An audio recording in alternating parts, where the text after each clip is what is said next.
Hola, ¿qué tal a todos? Muy buenos días, tardes o noches, espero que estén muy bien. El día de hoy vamos a ver el tema de neumonía de adquisición comunitaria. Este es un tema que corresponde a la parte de la infectología geriátrica y que nos va a ayudar muchísimo a entender los padecimientos pues, por los que puede pasar un adulto mayor. Entonces, bueno, vamos a comenzar con el tema. Primero que nada, ¿qué es la neumonía? La neumonía se puede definir básicamente como una reacción inflamatoria que va a dañar el parénquima pulmonar. A modo simple, ¿no? Que va a presentar pues varios signos y síntomas, pero básicamente la neumonía se puede dividir según un aspecto clínico y un aspecto epidemiológico. El aspecto clínico se basa en los signos y síntomas de la misma, como cuáles podrían ser los signos: la temperatura elevada, como una hipertermia o incluso una hipotermia que se puede observar en ciertos casos de la infección, aumento en la frecuencia respiratoria y lo que podamos encontrar en los hallazgos de inspección, palpación, percusión y auscultación, ¿no? Dentro de estos, la identificación, por ejemplo, de síndromes pleuropulmonares, que encontramos cavitación, que encontramos matidez, que encontramos movimientos de ampliación y ampliación, etcétera, ¿no? O sea, todo lo que encontremos en esa parte de la inspección, percusión, palpación, etcétera, pues va a determinar una sintomatología en específico, o unos signos, perdón, en específico. Y en cuanto a los síntomas, es decir, qué se siente el paciente, pues es básicamente fiebre, escalofríos, tos, dolor que puede llegar a sentir, se da cuenta de que hay esputo, eh, y todo lo referente, así como signos de laboratorio incluso. En cuanto a una vista epidemiológica, es decir, cuando nosotros queremos como medio epidemiológico decir, estos pacientes tienen epidemiología, los criterios que se nos refieren son que sea mayor o igual a dos síntomas que se han presentado en esa parte y la confirmación radiológica. ¿Ok? Esa sería como la principal característica para que estemos diciendo que sí hay una enfermedad en este sentido. Es importante decir que tiene una muy alta mortalidad y que sobre todo es la primera causa de mortalidad en los adultos mayores en cuanto a enfermedades infecciosas se refieren. Estábamos viendo que el principal contagio es la infección de vías urinarias, por ejemplo. Pero en este caso, esta es la principal causa de mortalidad, ¿ok? De la principal causa infecciosa. Y en general es alrededor de la cuarta causa general de muerte en los mayores de 75 años. Sin embargo, estos son datos de una bibliografía que es del 2015. ¿Qué quiere decir esto?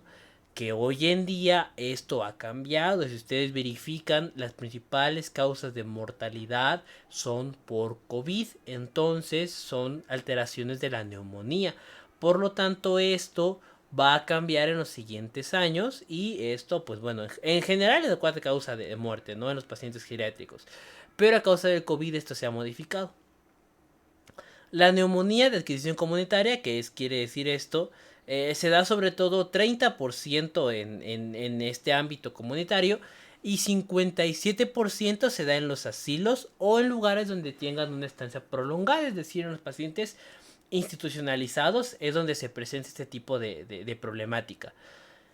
¿Cómo vamos a tener en cuenta a esto? Se debe tener en cuenta como que es una enfermedad que necesita un diagnóstico precoz y que sobre todo este diagnóstico precoz que nosotros podamos hacer va a ayudar a la disminución de la morbimortalidad, pues para buscar siempre estos antecedentes de hospitalización, edad, alteraciones del estado general, etcétera. Ok, la neumonía tiene muchos factores de riesgo que se alcanzan a ver dentro de la misma infección. ¿Cuáles serían esos factores de riesgo principales? Primero que nada, que por la misma edad geriátrica, la función pulmonar ya se encuentra disminuida. Es decir, los movimientos pulmonares, por ejemplo, ya son disminuidos, ya no hay una correcta ampliación y amplexación, ya hay alteraciones en este sentido. El reflejo de la tos disminuye, sobre todo porque es uno de los principales problemas a nivel del sistema nervioso, por ejemplo, que el reflejo de la tos disminuya. También vamos a encontrar que hay sarcopenia, que es la debilidad muscular, y esto va a generar que los músculos respiratorios también pierdan su fuerza. Por esta misma sarcopenia vamos a darnos cuenta que estas alteraciones van a generar que haya una mayor susceptibilidad a la infección. Asimismo, hay una menor absorción de oxígeno y un menor filtrado de este mismo. Hay alteraciones de la deglución, que esto va a generar que hayan aspiraciones constantes, además de que es muy común que no haya una correcta higiene vocal, que vamos a ver un poquito más adelante, y que esto genere que haya infecciones más graves. También se asocia mucho con la pobre calidad de vida que se puede llegar a presentar por la misma alteración de la deglución. Hay alteración del sistema inmune. ¿Por qué? Pues porque al final de cuentas todo paciente geriátrico tiene esta disminución en el sistema inmune y pues esto genera que las defensas bajen. También conocer que existen enfermedades crónicas asociadas a lo mismo, pues por esta diabetes, por ejemplo, hipertensión, tromboembolia, o sea, todo lo que pueda generar que haya una alteración del parénquima pulmonar va a generar un factor de riesgo. El alcoholismo se ha visto como una asociación muy grande y esto permite la prevalencia mayor de las afecciones. Una higiene bucal deficiente. De hecho, esto, por ejemplo, hace que las bacterias saprófitas que tenemos dentro de la boca, por ejemplo, migren hacia la zona de las vías respiratorias y con ello colonicen de manera inadecuada a lo que es pues todo el tracto respiratorio. También hospitalizaciones constantes por diversos temas, por diversas causas, va a generar que existan riesgos mayores de enfermedad y que esto haga que se puedan contagiar, por ejemplo, de una infección nosocomial. Los antibióticos, la terapia antibiótica de alto espectro va a generar que se barra con la microbiota. Y recordemos que la microbiota es protectora al final de cuentas. Entonces esta protección que se supone que debería de existir en el organismo va a terminar generando que pues haya un riesgo mucho mayor de la infección, así como las alteraciones neurológicas, porque esto permite que además de la higiene, incluso el delirium también puede llegar a presentarse dentro de esas alteraciones, hace que se convierta en un factor de riesgo. El nivel socioeconómico bajo, sobre todo porque se asocia pues con malos cuidados, con hacinamiento, con nulo tratamiento también y con menor vacunación. La nutrición, sobre todo, se ha visto que la deficiencia de vitaminas causa que haya un riesgo mucho mayor para contraer neumonías, sobre todo con aquellos que no tengan, por ejemplo, vitaminas, betacarotenos, vitamina C, hierro, zinc, etcétera. Todos estos minerales que son necesarios para el organismo, cuando no se tienen, se ha visto que existe esta asociación al riesgo de contraer neumonía.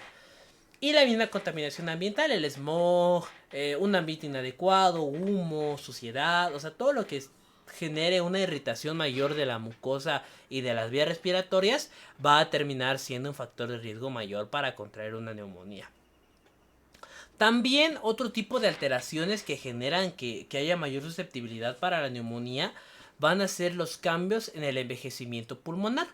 ¿Y cuáles van a ser estos cambios? Sobre todo, como ya veíamos en la parte de factores de riesgo, menor elasticidad de los alveolos, pues porque hay menor contracción de los músculos respiratorios, por ejemplo, sarcopenia, menor estiramiento de los mismos.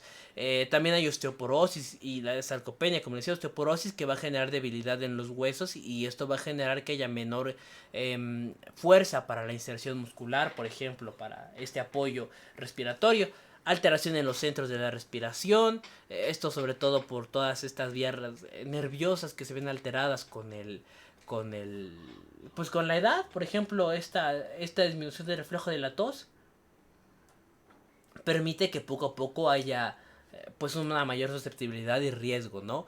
Menor sistema inmune, también la aspiración orofaringia, más el síndrome demencial, que justamente este síndrome demencial es el que puede llegar a causar una alteración grave de la deglución, del control oral, perdón, de todo lo que es la presencia de sondas o cualquier otra situación que permita que la neumonía avance.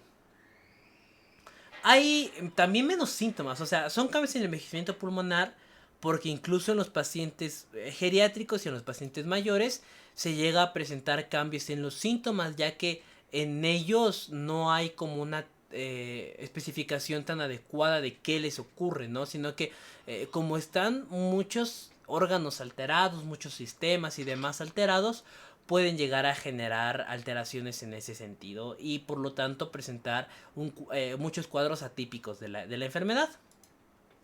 Ahora, en cuanto a la etiología, el 40 al 60% de todas las neumonías en los adultos mayores adquiridas en comunidad y demás se dan por el Streptococcus pneumoniae, ¿ok?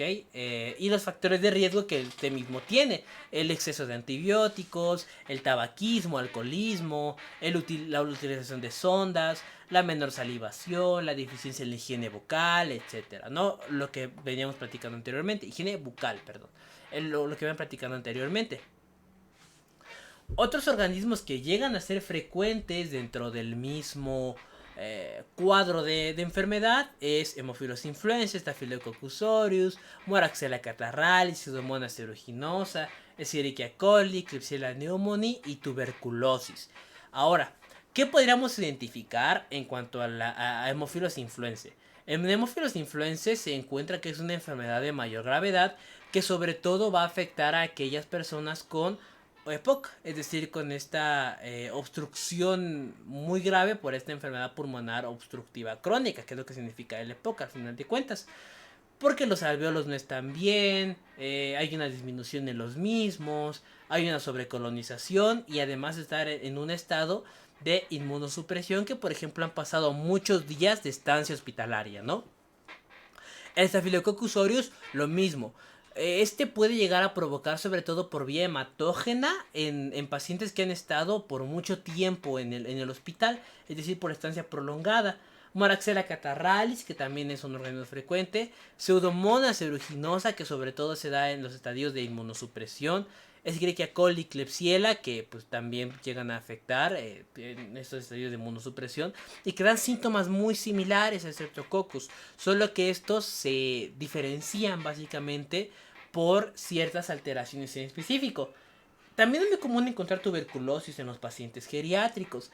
Sin embargo, aquí es muy importante el tema epidemiológico, es decir, si es una zona endémica, si es mayor de 65 años, si es un paciente que está institucionalizado, si hay cuadros similares. También podríamos encontrar lo que son estudios de imagen, ciertos síndromes pleuropulmonares en específico dentro de la región. Y en cuanto a etiología típica, la etiología viral también es muy común que por virus se lleguen a infectar, influenza y otro tipo de virus respiratorios que pueden llegar a afectar. Hoy en día COVID, por ejemplo, ¿no? Que nos dimos cuenta que es una enfermedad muy fuerte que nos llega a afectar de varias maneras.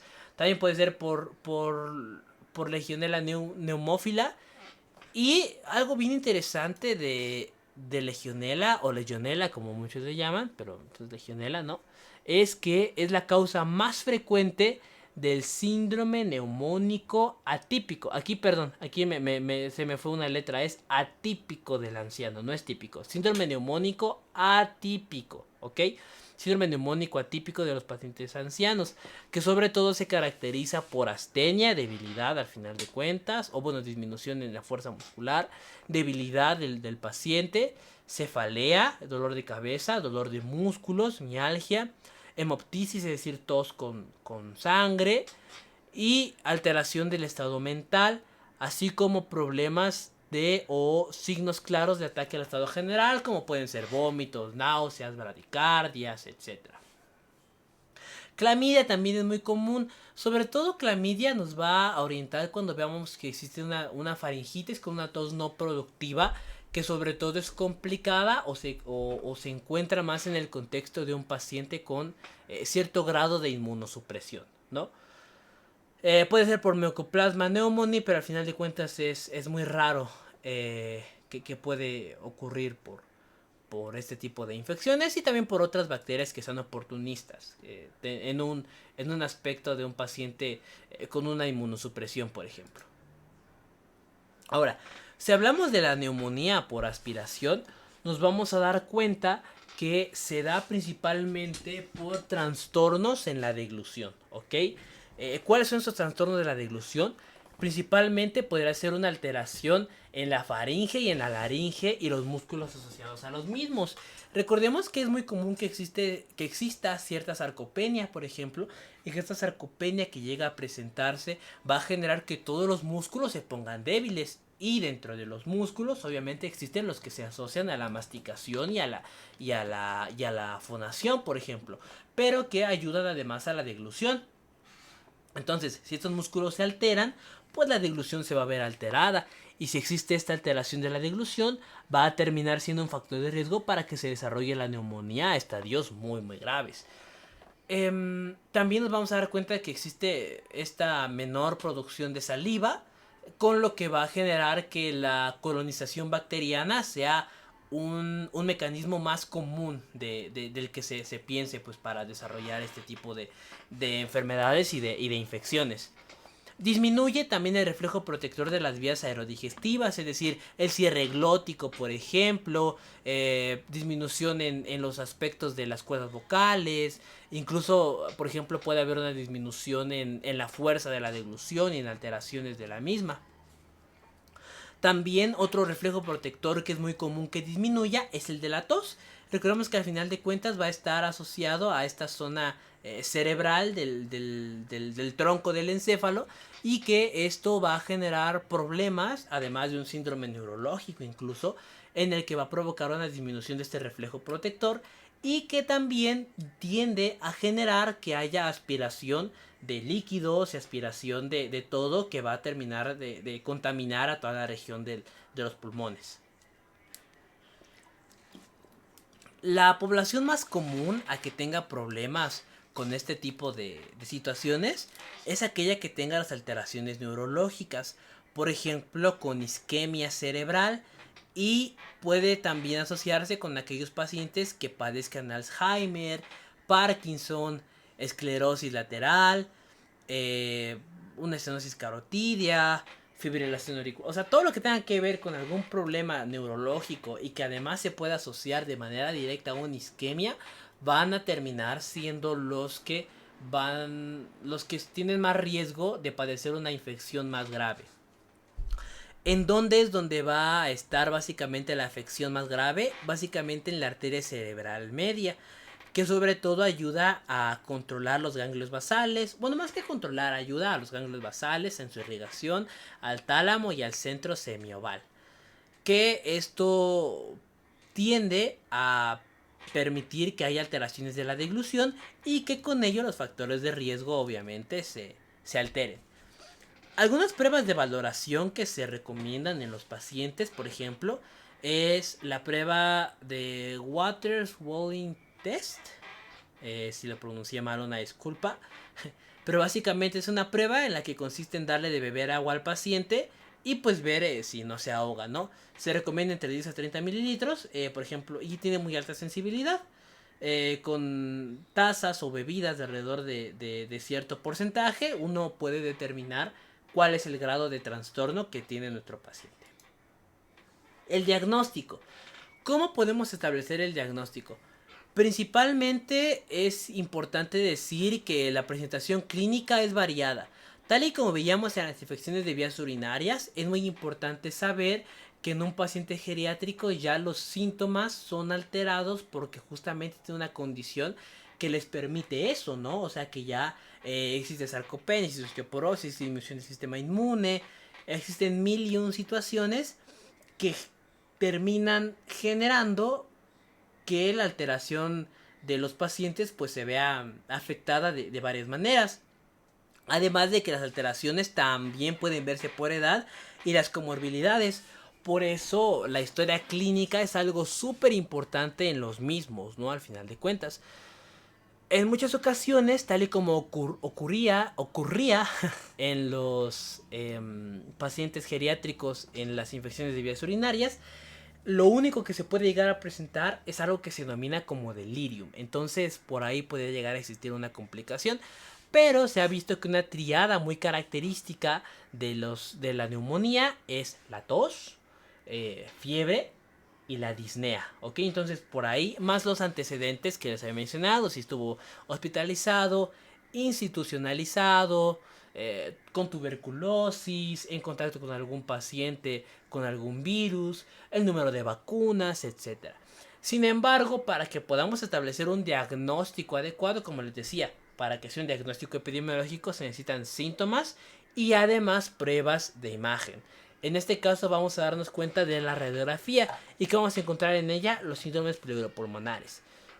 Por ejemplo, si encontramos algún fenómeno de cavitación, algún fenómeno de, no sé, una telectasia, signos característicos de la inflamación en el parénquima pulmonar, todo lo que podamos asociar a una neumonía real, podemos identificarlo dentro de la radiografía.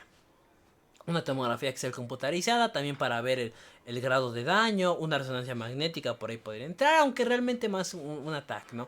En laboratorio vamos a encontrar leucocitosis, bandemias o un establecimiento de diagnóstico específico, aunque pues lo más común es por este Streptococcus pneumoniae, pero también puede verse por una PCR, por ejemplo, ¿no?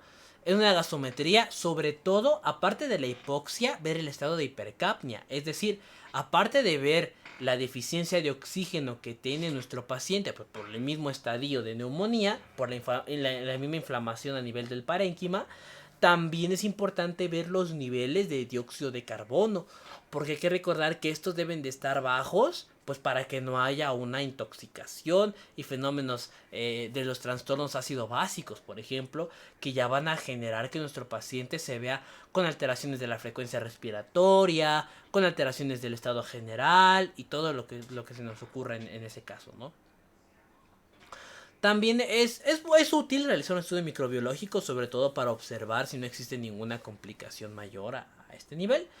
Y puede realizarse una broncoscopía en el caso de necesitarlo. Aunque el estudio microbiológico es importante mencionar que se necesita de la colaboración del paciente.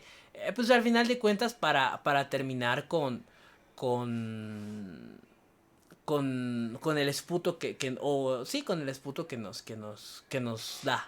Y una broncoscopia que puede ser adecuada, pero pues sobre todo a analizarlo de manera pues buena. Ahora, ¿cómo podemos medir la gravedad de una neumonía? Es decir, el paciente tiene una neumonía, pero pues qué tan grave es. Hay una clasificación para observar la gravedad de la neumonía que sobre todo se denomina como PSI. ¿Qué quiere decir PSI? Pneumonia Severity Index, que básicamente se basa en la búsqueda de un equipo especializado en neumonía para recabar datos específicos. Y bueno, se les da un puntaje con esta tablita que si ustedes alcanzan a ver está en toda esta región de aquí. En toda esta parte de acá lo voy a señalar con el puntero. Ahora, el PCI lo termina dividiendo en 5 grados, ¿ok? El grado 1 tiene una mortalidad de 0, bueno, el grado 1, 2 y 3 tienen una mortalidad de entre 0.1 a 2.8%. Y básicamente se definen como menor de 50 puntos o hasta 90 puntos. La infección o la neumonía de clase 4 ya tiene una mortalidad del 8.2 a un 9.3%, que se da hasta los 130 puntos. Pero la clase 5 ya tiene una mortalidad hasta 31%, es decir, todo paciente que se encuentre, bueno, de cada 10 pacientes que estén en clase 5, 3 tienen un riesgo altísimo de morir y los demás también tienen el mismo riesgo. O sea, es un estadio ya grave de la enfermedad y esto es mayor a 130 puntos. Ahora, ¿cómo se alcanzan a observar los números al final de cuentas? Bueno, primero que nada, si existen alteraciones como una enfermedad neoplásica, por ejemplo, una enfermedad crónica del corazón, del hígado, cerebrovascular, renal o cualquier otra alteración del mismo. Alteración del estado mental, respiración alterada, sobre todo que haya taquipnea, por ejemplo, mayor a 30 por minuto. Bueno, que la taquipnea en general es mayor a 20, ¿no? Pero se da puntos mayores si es mayor a, en este caso, mayor o igual a 30. Presión arterial sistólica menor a 90, es decir, que esté hipotenso. Temperatura hipotérmico o con temperaturas muy elevadas. Eh, Taquicardia, que puede llegar a presentarse. También alteraciones de ácido básicas, por ejemplo, del pH, de la urea, del sodio, de la glucosa. Por eso es importante determinar si no es un paciente que tenga una alteración crónico-degenerativa como la diabetes mellitus. El hematocrito disminuido, es decir, además de todo, ya tenemos un problema de anemia, por ejemplo, un problema a nivel de esta parte eritrocitaria. La presión parcial de la oxigenación arterial menor a 60 milímetros de mercurio, por ejemplo, sobre todo a nivel de la zona diastólica, efusión pleural, que tiene estas alteraciones de imagen. Y aquí agregaría lo que es, no lo agregaría a la lista de los puntajes, sino que le agregaría también a otra parte que puede ayudarnos a determinar como factores de riesgo para la gravedad. Si el paciente tiene delirium, taquipnea, como ya habíamos visto, un estado febril sobre todo, menor a 37 grados, que incluso está terminando una hipotermia.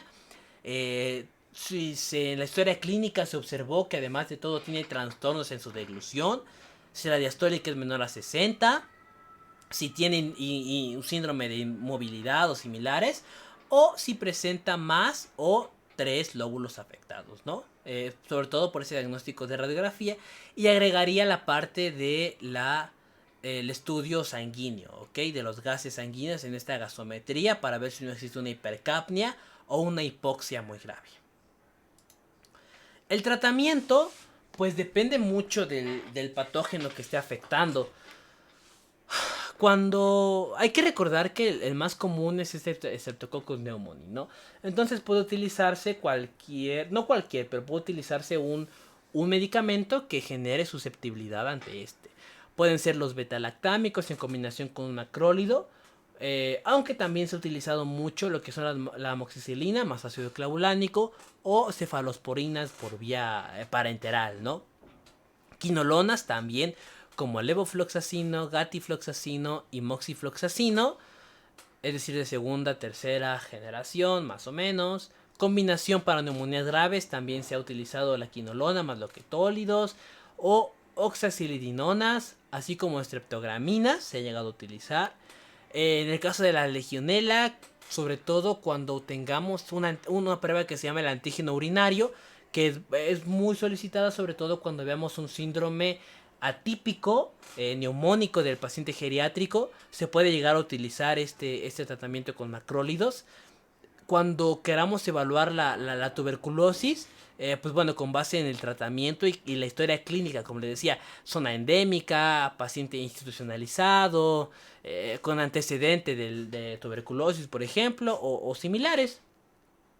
Y en el tratamiento también se debe de incluir lo que es una monitorización del oxígeno, el soporte ventilatorio cuando sea necesario, y se va a hablar de una falla terapéutica en la que se necesita un tratamiento más grave, incluso con un pronóstico pues más feo y demás, cuando estemos observando que hay más de 72 horas sin mejoría, así como complicaciones pulmonares como necrosis, abscesos pulmonares, endocarditis, superinfecciones nosocomiales. ¿Qué más podría ser?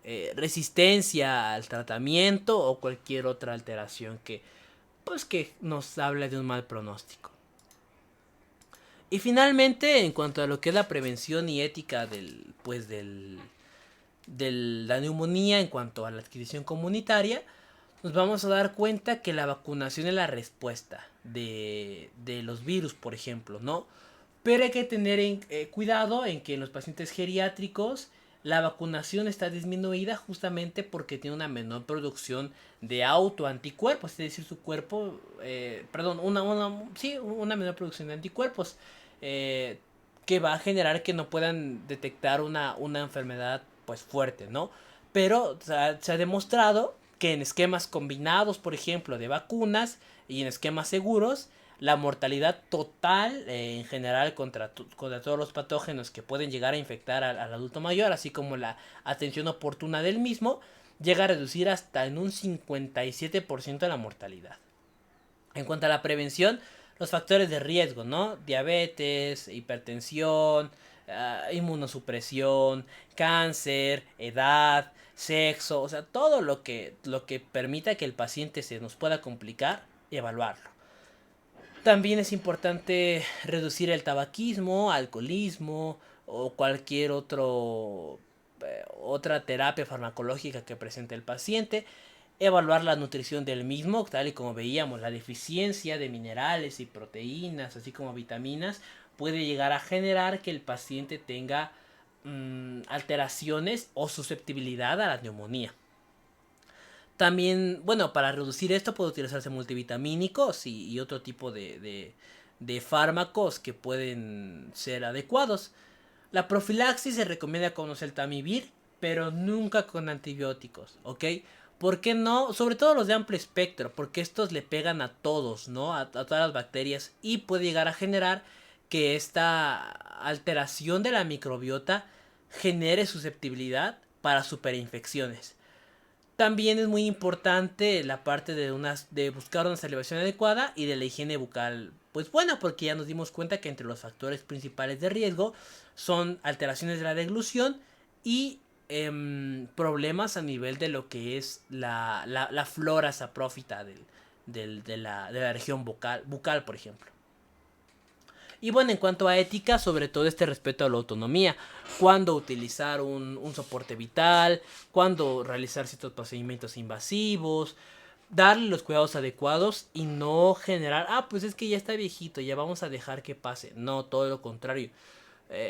Tener en cuenta siempre estos 4 preceptos de la ética: la autonomía, la beneficencia, la toma de la eficiencia y la justicia para todos, y preguntarnos si es éticamente adecuado lo que estamos realizando.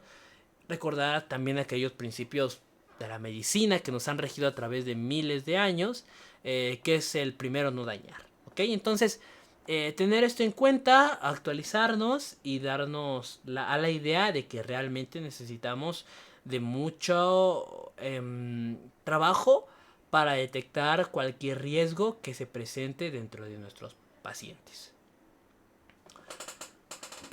Pues bueno, muchísimas gracias por haber visto este video.